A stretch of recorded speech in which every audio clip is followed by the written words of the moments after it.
Hello everyone, welcome back to my channel learn with Tayyaba. कैसे हो आप लोग? उम्मीद करती हूँ सब खैरियत से होंगे। तो आज मैं आप लोग के लिए लाई हूँ 10th स्टैंडर्ड के हिस्ट्री एंड पॉलिटिकल साइंस के थर्ड चैप्टर। तो फ्रेंड्स, पिछली वीडियो में मैंने आपके साइंस 2 के सेकेंड चैप्टर का वीडियो बनाया था और अभी मैं आपके लिए लाई हूँ हिस्ट्री के थर्ड चैप्टर। तो फ्रेंड्स, बोर्ड के लिए टाइम बहुत कम है, इसलिए फर्स्ट चैप्टर से मैंने स्टार्ट नहीं किया है। मैं सिर्फ इम्पॉर्टेंट चैप्टर जो कि बोर्ड में आने के चांसेस हैं, सिर्फ वही चैप्टर जो है यहाँ पे आपको रिड्यूस कर रही हूँ ताकि आपके सारे डाउट क्लियर हो जाएं। जो बहुत से ऐसे बच्चे हैं जो लॉकडाउन में नहीं पढ़ पाए हैं, तो उनके लिए भी ख़ास करके सिर्फ इम्पॉर्टेंट चैप्टर मैं रिलीज़ कर रही हूँ ताकि डाउट क्लियर हो जाए। तो चलिए देखते हैं कि आज हम लोग क्या पढ़ेंगे। लेकिन उससे पहले प्लीज़, अगर आप मेरे चैनल पर नए हैं और अभी तक आपने चैनल को सब्सक्राइब नहीं किया है तो प्लीज़ सब्सक्राइब माय चैनल और प्रेस द बेल आइकन। तो आइए हम लोग आगे बढ़ते हैं। तो फ्रेंड्स, थर्ड चैप्टर हिस्ट्री में क्या है, अप्लाइड हिस्ट्री। तो क्या समझ है आपको इस चैप्टर के नेम से, अप्लाइड हिस्ट्री? मतलब प्रेजेंट में उसका क्या यूज़ हुआ होगा, हो रहा है, जो फ्यूचर में हो चुका है। मतलब जो भी हिस्ट्री यानी, तो आपको ये समझ में आता है जो भी चीज़ फ्यूचर में हो चुका है, जो भी काम, जो भी वाक्या, उसे हिस्ट्री कहते हैं।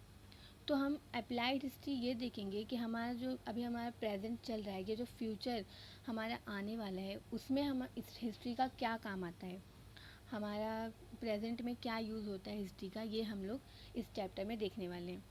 तो पहला पॉइंट है व्हाट इज़ अप्लाइड हिस्ट्री। उसमें हम लोग देखेंगे कि पब्लिक हिस्ट्री क्या होता है। तो टेक्स्ट बुक अपने सामने रखना और जो जो जिसका मीनिंग बताऊँ उसमें आप लोग टिक मार्क करते रहना। तो हम लोग देखते हैं friends, what is applied history. Applied history is also known as public history. Applied history को ऑल्सो पब्लिक हिस्ट्री भी कहा जाता है। Applied history is a field of the study concern with the application of history for the benefit of people in the centenary and future times. क्या बता रहे हैं कि हिस्ट्री की वो स्टडी करना जो है बहुत ही इम्पॉर्टेंट है।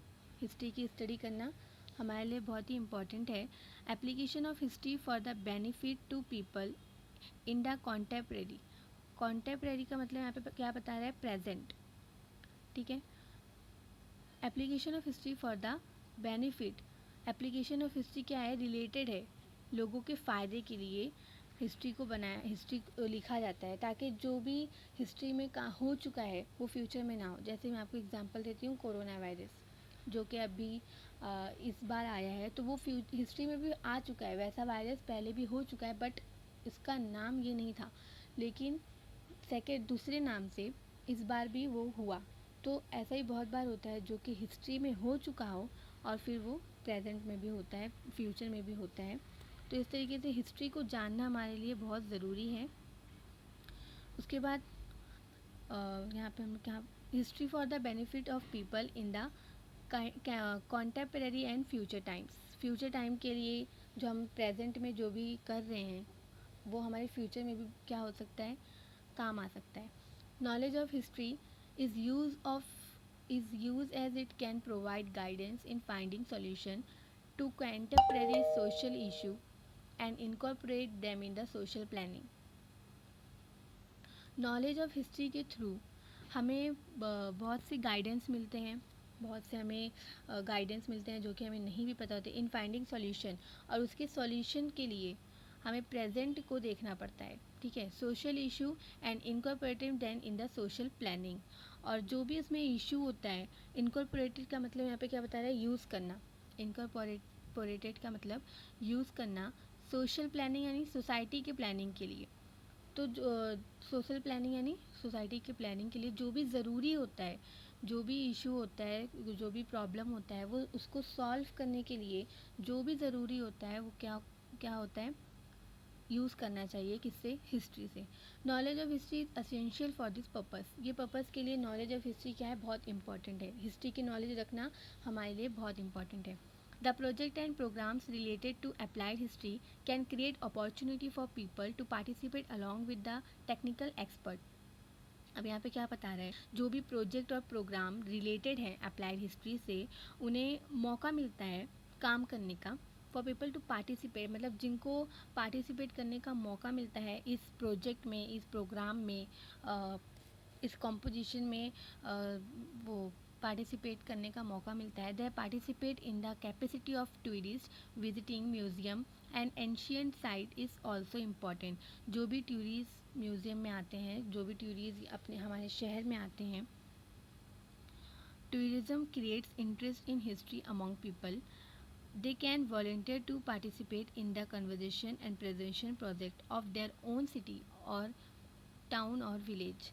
जो भी टूरिज़्म आते हैं हमारे शहर में, चाहे म्यूज़ियम के लिए आ रहे हो, चाहे किसी हिस्ट्री प्लेस को देखने के लिए आ रहे हो, तो वहाँ पे एक वॉल्टियर होते हैं जो टूरिज़्म की वजह से एक वॉल्टियर बन सकते हैं, ठीक है। उनको बताना, मतलब वॉल्टियर का क्या काम रहता है, कन्वर्जेशन करना, प्रिजर्वेशन करना, यानी वो उनकी मदद करते हैं, उनकी हेल्प करते हैं। अगर उन्हें ये भाषा नहीं आती जहाँ वो आए हैं, तो वो उनकी भाषा में उनको समझाने का काम करते हैं और उन्हें बताते हैं कि ये प्लेस इतनी साल पुरानी है, यहाँ पे ये सब चीज़ें हैं और यहाँ पे आपको ये मिल सकता है, ऐसा मिल सकता है। तो ये सब ये सब किसका काम रहता है, वॉलंटियर का। तो फिर यहाँ पे देखो एक येलो बॉक्स दिया है, it is interesting to know, यानी हमारे लिए इंटरेस्टिंग है। तो हम ये देखते हैं, public history. People have lot of misgiving about the practically of the knowledge of history. बहुत से लोगों के अंदर ना बहुत सी मिसगिविंग, यानी बहुत ही अलग मिसअंडरस्टैंडिंग की वो रहती है, उनके दिमाग में बहुत सी बातें रहती हैं कि for example history is usual thought as a field of interest only for historians and students wishing to pursue higher studies in the subject and not pertaining of practical life. History as a field of knowledge does not have any applicability to economic practical field. तो यहाँ पे क्या बता रहे हैं कि बहुत से लोगों के दिमाग में ये रहता है कि हिस्ट्री सबके लिए थोड़ी ना है और हिस्ट्री में कोई भी इंटरेस्ट चीज़ नहीं है। हिस्ट्री जो वो है जो हो चुका है, उसका प्रेजेंट और फ्यूचर में कोई काम नहीं है। तो ऐसा बहुत लोग सोचते हैं कि हिस्ट्री का प्रेजेंट में और फ्यूचर में कोई भी काम नहीं है, लेकिन ऐसा नहीं है। हिस्ट्री का प्रेजेंट में भी, जो भी हिस्ट्री में हो चुका है वो प्रेजेंट में भी होता है। जैसे कि मैं आपको एग्जांपल दी थी कोरोना वायरस का, जो कि हो चुका था, वो प्रेजेंट अभी भी हुआ। Thought as a field of interest, तो वो ये भी सोचते हैं कि जिनको इंटरेस्ट है हिस्ट्री में, सिर्फ इनको हिस्ट्री मिलना चाहिए। बहुत से लोग हिस्ट्री को फेक सब्जेक्ट समझते हैं, फालतू सब्जेक्ट समझते हैं। ये सोचते हैं कि जिनको हिस्ट्री में इंटरेस्ट है उन्हीं को सिर्फ हिस्ट्री मिलना चाहिए। अब हम लोग आगे देखते हैं, public history helps to overcome such misgiving and makes history meaningful in everyday life connecting people of history. तो पब्लिक हिस्ट्री क्या करता है, सबको कनेक्ट करता है। जो जितने भी ऐसे लोग हैं जिनको कि मिस गिविंग है, उनके थ्रू को दूर करता है, उनके मिस गिविंग को दूर करता है और उनकी लाइफ को मीनिंगफुल बनाने की कोशिश करता है। There are many universities abroad where various course in public history are afford. Srishti institute of art design and technology. बहुत सारी कंट्रीज़ में पब्लिक हिस्ट्री के लिए एक इंस्टीट्यूट बनाई गई है जिसका नाम है Srishti institute of art design and technology. ये इंस्टीट्यूट बेंगलुरु में, कर्नाटक में ज़्यादातर बनाई गई है। तो this institute has a independent department name centre for public history, जिनका एक अलग से नाम है, एक अलग से डिपार्टमेंट है। This department has taken up various project and research in the field of public history. बहुत सारे प्रोजेक्ट रिसर्च किए जिसके लिए पब्लिक हिस्ट्री के लिए बहुत ही इम्पॉर्टेंट है, बहुत ही फ़ायदेमंद है। तो हम लोग यहाँ पे अपना सेकंड पॉइंट देखते हैं, applied history and research in various field. Second point है applied history and research in various field. तो इसमें है 3 पॉइंट हम लोग को बताया जाएगा, एक फिलोसॉफी, दूसरा साइंस, तीसरा टेक्नोलॉजी। तो अभी हम लोग पहले ये देखते हैं applied history and research in various field. इसका क्या मतलब है, मतलब अलग अलग फील्ड में काम करना, अलग अलग फील्ड में जो हो गया है उसे अलग अलग फील्ड में काम करना। History is about the past events, यानी हिस्ट्री क्या है, जो हो गया है वो हिस्ट्री है। The way our present life style is shapes is dependent on the historical chain of events. Life का जो स्टाइल है, जो हिस्टोरिकल चेन है, जो पहले था, पहले अलग था अब अलग है, पहले गैस नहीं था अब गैस है, तो यानी जो हिस्ट्री में हो चुका है वो अब बहुत बदल गया है, अब वो दिन नहीं है जो पहले था।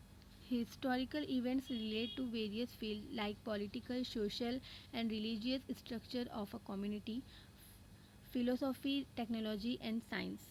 Philosophy का मतलब क्या बता रहा है, बिहेवियर, जो बिहेवियर रहता है political, social and religion structure का, कम्युनिटी के साथ जो बिहेवियर रहता है, और साइंस एंड टेक्नोलॉजी इसके साथ etcetera. Each of this field have their own history of building knowledge. अपनी ओन हिस्ट्री के लिए एक बिल्डिंग नॉलेज, यानी ये सब बिल्डिंग नॉलेज, यानी हर एक फील्ड का अपना एक अलग नॉलेज होता है, यानी हर एक के पास अपना एक अलग दिमाग होता है, एक अलग नॉलेज होता है, सबका दिमाग, सबका नॉलेज एक जैसा नहीं होता।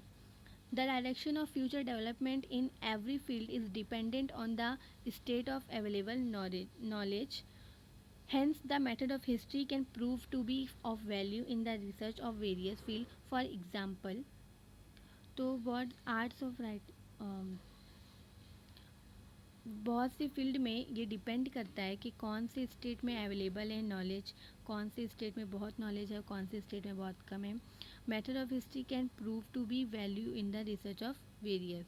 तो बहुत से ऐसे भी मेथड है हिस्ट्री में, बहुत से ऐसे भी उपाय हैं जो हिस्ट्री से निकाल के हम अपने प्रेजेंट में यूज़ कर सकते हैं। तो फर्स्ट पॉइंट हम लोग देखेंगे क्या है, फिलोसॉफी। अब फिलोसॉफी क्या है, मतलब आर्ट ऑफ राइटिंग पोएम, मतलब जो भी आर्ट करते हैं, बहुत जो भी आर्ट्स हैं, जैसे कि राइटिंग पोएम हो गया, और कहानी, नॉवेल्स, ये सब लिखना, जो भी जो लिखते हैं उसे क्या कहते हैं, फिलोसॉफी। तो अब देखते हैं, the history of philosophy helps in understanding the origin of various ideology. यानी मतलब जो लिखते हैं वो किसके आधार पर, किसके, उसका बेस कहाँ से आया, वो कहाँ से लिख रहे हैं, उसकी शुरुआत कहाँ से हुई, वो उस पॉइंट का बेस कहाँ से आया, वो सब देखना फिलोसॉफी है। The intellectual tradition giving rise to the ideological and their historical development, philosophy needs language as a medium. Philosophy के लिए लैंग्वेज चाहिए, कोई भी एक ऐसी लैंग्वेज चाहिए मतलब फिलोसॉफी के लिए क्या इंपॉर्टेंट है, लैंग्वेज मोस्ट इम्पॉर्टेंट है। Of expression in order to understand the philosophical expression, और एक्सप्रेस करना कि कैसे हमें एक्सप्रेशन करना है, कैसे लोगों को समझाना है, कौन सी लैंग्वेज यूज़ करना है। Knowledge of the history of language proves useful, और नॉलेज के लिए उसका लैंग्वेज क्या है, बहुत ही इम्पॉर्टेंट है। फिर हम सेकंड पॉइंट देखते हैं, सेकंड पॉइंट क्या है, science. Second point, science. Science में हिस्ट्री का क्या रोल है, ठीक है, तो हम लोग ये देखेंगे कि साइंस में हिस्ट्री का क्या रोल है। The history of science help in understanding the chronological order of scientific discoveries, invention and theories।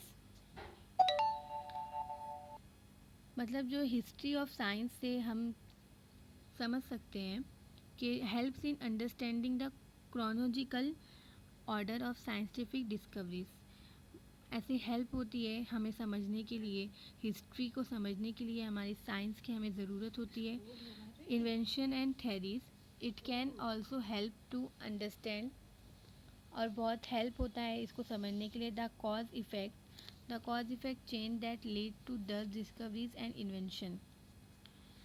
और क्या वजह थी कि ये डिस्कवरी बनाए गए, ठीक है, पिक्चर्स बनाई गई, सीरियल्स बनाई गई, डिस्कवरीज बनाई गई, तो क्यों बनाई गई, इसके पीछे कोई वजह होती है, तो क्या वजह थी वो जानने के लिए हमें साइंस का इस्तेमाल किया करना पड़ता है। It is said that need is the mother of invention scientific discoveries. तो ये मुहावरा भी बहुत बहुत मशहूर है कि ज़रूरत ईजाद की माँ है, यानी ज़रूरत इन्वेंशन की माँ है। Scientific discoveries invention are often the effect of human effort to fulfill a need and also curiosity. Curiosity. तो इसमें क्या बता रहा है, जितने भी इफ़ेक्ट हैं, जितने भी ह्यूमन के ऊपर इफ़ेक्ट होते हैं, वो फुलफिल नीड, उनकी ज़रूरत को पूरा करने का क्यूरियोसिटी रखती है। This effort are based on already available scientific knowledge. Scientific knowledge के आधार पर कोशिश करती है कि उनके सारे फुल नीड को फुलफिल कर सकें। Knowledge of history of science help in understanding the factor that facilitates or scientific discovery, invention and also is chronological. अन के बाहर क्या है मतलब knowledge of history of science help in understanding the factor that facilities the scientific discovery invention and also is chronological. तो जो भी scientific discovery होता है वो क्योंकि डिस्कवरी क्यों बनाए जा रहे हैं, उनके पीछे क्या उसका रीज़न है, वो सब जानने के लिए हमें साइंस का इस्तेमाल करना पड़ता है। थर्ड क्या है, technology. The history of technology help in understanding the change and their causes in the field of agriculture production. जो हिस्ट्री है उसमें हम लोग तो थर्ड पॉइंट क्या है, technology. The history of technology help in understanding the changes and their causes in the field of agriculture production. जो history technology का जो नॉलेज है उसे समझने के लिए बहुत से कॉजेज अब चेंज किए गए हैं। एग्रीकल्चर प्रोडक्शन में बहुत बहुत बढ़ गई है। जैसे कि पहले खेती होती थी तो बैल लोग से कराई जाती थी, मगर अब उसके लिए ट्रैक्टर आ गए हैं जिसमें अब परेशानी नहीं होती। अब यहाँ बिल्डिंग बनने लगी है जो पहले नहीं बनती थी। तो बहुत सी ऐसी एग्रीकल्चर प्रोडक्शन में बहुत सी तब्दीली आई है जो पहले नहीं थी। Scientific discoveries, invention and technology advancement are mutually depend on each other. दोनों एक दूसरे पर क्या करते हैं, डिपेंड करते हैं। टेक्नोलॉजी और साइंटिफिक एडवांसेस दोनों एक दूसरे पर डिपेंड करते हैं। Knowledge of science and technology was very important at every step from the making of stone tools. Knowledge क्या है, साइंस और टेक्नोलॉजी का नॉलेज बहुत इम्पॉर्टेंट है हर स्टेप पे। किसके लिए, चाहे वो पत्थर से कोई भी पत्थर से टूल बना रहे हो, एग्रीकल्चर प्रोडक्शन में जो अभी तक जो भी एग्रीकल्चर प्रोडक्शन हुआ या इस पत्थर से लेकर अभी के पत्थर में जो भी तब्दीली हुई वो सब हिस्ट्री में बताया गया है। Change evolution of mankind later the advancement of science promote the mechanical of production. It is necessary to know the history of technology in order to understand the development of mechanization and the mutual dependence between science and technology.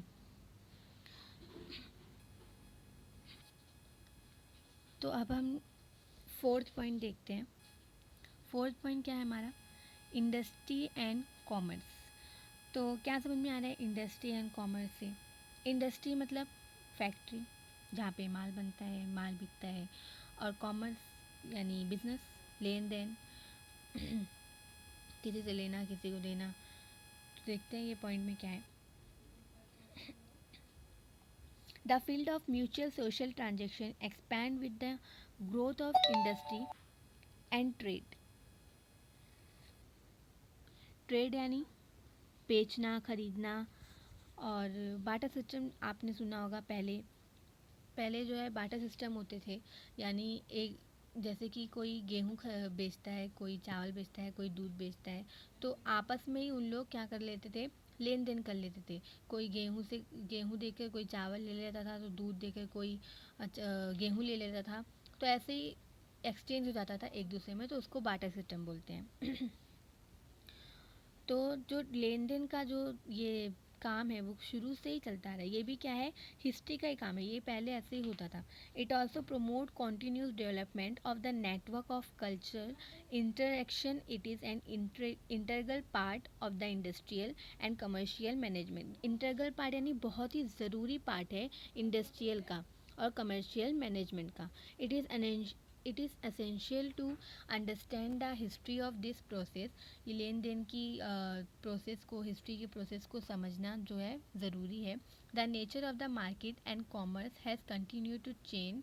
जो भी nature है market का commerce का, इसको continue रखने के लिए, इसको चेंज करने के लिए क्या करना पड़ेगा, इसको कंटिन्यू रखना पड़ेगा। Accordingly the nature of human relationship, जो भी ह्यूमन लोग का रिलेशनशिप है, एंड द सोशल ऑर्गेनाइजेशन, जो सोशलिटी है ऑर्गेनाइजेशन की, also has continue to change. इसको चेंज करने के लिए हमें ये जो इंडस्ट्री है, जो लेन देन है, वो क्या करना पड़ेगा, कंटिन्यू करना पड़ेगा। To understand this development, it is necessary to study the history of culture, social organization and economic institution. जो भी हम इन्फॉर्म हुए हैं, जो भी फॉर्म हुए हैं, जितने भी हिस्ट्री, वो सब क्या है, स्टडी करने के लिए हमें ऑर्गेनाइजेशन एंड इकोनॉमिक इंस्टीट्यूशन का की हेल्प की ज़रूरत पड़ती है। तो हमारा फिफ्थ पॉइंट देखते हैं। फिफ्थ पॉइंट क्या है, मैनेजमेंट स्टडीज़। मैनेजमेंट स्टडीज़ बहुत इम्पॉर्टेंट है, तो उसको हम लोग देखते हैं। In order to understand various factor involve in the chain of production, such as mean of production, human resources and processes of production, as well as the chain of market and sale management, etc. तो इसका क्या मतलब बता रहा है कि in order to understand various factor involve in the chain of production such as mean of production, यानी समझने के लिए बहुत इंपॉर्टेंट है कि मैनेजमेंट स्टडी समझने के लिए बहुत इंपॉर्टेंट है कि इसमें है क्या। ह्यूमन रिसोर्सेज एंड प्रोसेसेस यानी इसका तरीका क्या है, ऑफ प्रोडक्शन करने का, और कितने ह्यूमन रिसोर्सेज हैं, as well as the chain of, इसमें क्या इन्वॉल्व है, market and sales management etcetera, इस मार्केट एंड सेल्स मैनेजमेंट में क्या क्या इन्वॉल्व है, कितने प्रोसेसेस हैं और कितने ह्यूमन रिसोर्सेज हैं, ये सब जानना क्या है, इम्पॉर्टेंट है। It is essential to have a knowledge of similar functional system of the past. Past के लिए बहुत ज़रूरी है ये जानना कि हम ये मैनेजमेंट स्टडीज़ जानना बहुत ज़रूरी है। It is essential to understand a psychological, यानी माइंड, जो माइंड है हमारा, character of people working at various level in the chain of production and marketing for healthy management. Healthy management यानी कस्टमर को पता है, यानी कोई भी आप कस्टमर से अपनी बात कर रहे हो तो वो कितना भी आप पे रोब जमाए, लेकिन आपको उससे अच्छे से, बहुत ही नरमी से बात करना पड़ता है कि हाँ सर ऐसा, सर वैसा, सर, मतलब मैं एग्जांपल दे रही हूँ कि कस्टमर से आपको नरमी से पेश आना पड़ता है, बहुत ही अच्छे से पेश आना पड़ता है। तो फिर वही बता रहा है कि कस्टमर को अपने ही बातों में उलझाए रखना, ताकि वो कोई और प्रोडक्ट ना खरीद ले। ये क्या है, आसान बन जाता है, ईजियर हो जाता है, लेवल ऑफ वेरियस, ये लेवल जो है ईजी बन जाता है मैनेजमेंट का, कुछ इस तरीके से। फिर हमारा सिक्स हम लोग देखेंगे, क्या है हमारा 6 पॉइंट, आर्ट्स। आर्ट्स देखेंगे हम लोग। It is important to understand the development of various arts forms with the help of their style of expression and their foundation in the form of intellectual, emotional, culture, traditional. तो यहाँ पे क्या बता रहे हैं आर्ट्स में कि it is important to understand the develop of various art form with the help of the style of expression and the foundation in the form of intellectual, यानी ये समझना ज़रूरी है कि कब वो आर्ट मतलब जो आर्ट बनाया गया है वो कब डेवलप हुआ, उसे किसने डेवलप किया, और कैसा मतलब कैसा उसमें डेवलप किया गया, कैसा उसको बनाया गया, इमोशनल, कल्चर, ट्रेडिशनल, दे की the expression in the any form, emotional, temperament, यानी जो नेचर के बारे में बनाया गया है कि किस बारे में बनाया गया, of the artist and the development history of the respective art form can be understood with the help of culture history. जिसने भी इसे बनाया है उसकी फीलिंग क्या थी, जब भी हम कुछ कहते हैं या हम कुछ भी ड्राइंग बनाते हैं तो हमारी एक फीलिंग होती है, या जो आर्टिस्ट होते हैं उनकी एक फीलिंग होती है जब भी वो कोई ड्राइंग बनाते हैं, कि तो फिर उसे जानना हमारे लिए इम्पॉर्टेंट है कि हमारी उनकी फीलिंग क्या थी, ये ड्राइंग बनाने के लिए, ये ड्राइंग बनाने में उन्होंने अपनी कौन सी फीलिंग यूज़ की है। ठीक है, तो 7 पॉइंट हम लोग देते हैं। 7 पॉइंट जो है अब हम अगले लेक्चर में देखेंगे, बिकॉज टाइम ज़्यादा हो गया है, 40 मिनट से ज़्यादा हो गया है, तो फिर अब हम अगले लेक्चर में देखते हैं ह्यूमैनिटीज़, और आगे का जो बचा है वो भी हम लोग अगले लेक्चर में देखेंगे। तो फ्रेंड्स, अभी तक अगर आपने मेरे चैनल को सब्सक्राइब नहीं किया तो please please subscribe my channel, her video को मेरे लाइक करो, शेयर करो और बेल आइकन को प्रेस करो। तो ठीक है, टेक केयर, बाय एवरीवन।